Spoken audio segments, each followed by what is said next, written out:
خلينا نروح نجرب البيك، مطعم البيك هذا مشهور عندهم هنا بالسعودية. خلينا نروح نطب له. يلا.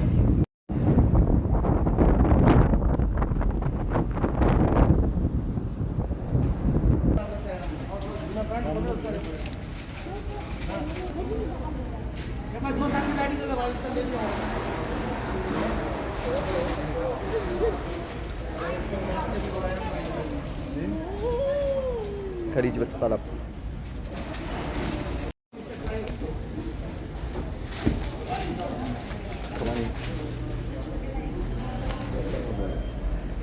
والله ما اعرف، هسه خلي نجرب. تعالوا.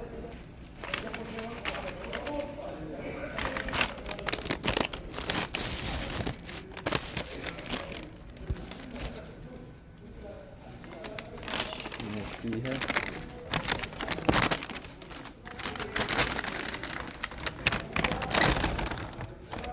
طبعا تشيز.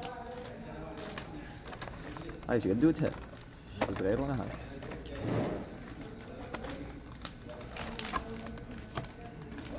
والله صغيرة هاي، عنونية.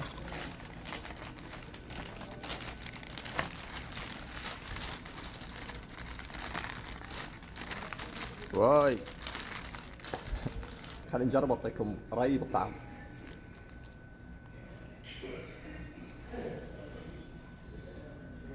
والله اسطوري، مو طبيعية. خلينا نفتح بيبسي. والله اسطورية. هاي هم يسموها سندويش وياها قوطية بيبسي، يصير سعرها كله 11 ريال. يعني بالعراق ما ادري ايش قد يطلع، تقريبا 4000 هيج. طبعا حتى البيبسي مالهم عليه علامة البيك. بيبسي، حتى البيبسي مالتهم عليه علامة البيك. بس هو ربي اسطورية، حقهم اهل السعودية من يمدحوه. أغلي.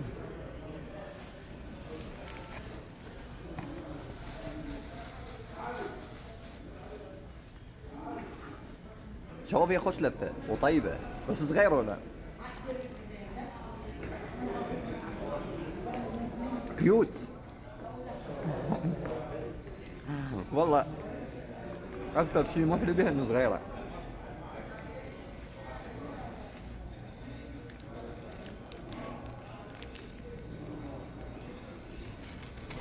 يا إخوان عالمي، هذا ضروري يفتح بالعراق، لازم. مو طبيعي والله، مو طبيعي. يا ساتر. بس السعودية رسموا لنا اياها وفتحوا لنا فرع بالعراق. هسه انا جربت البيك وفعلا يستحق هذا المدح. باقي شيء ثاني همين اظل بنفسي، الكبسة. يا سعودي تلزمه يقول لك كبسة كبسة كبسة كبسة، لازم اجربها. راح اجربها.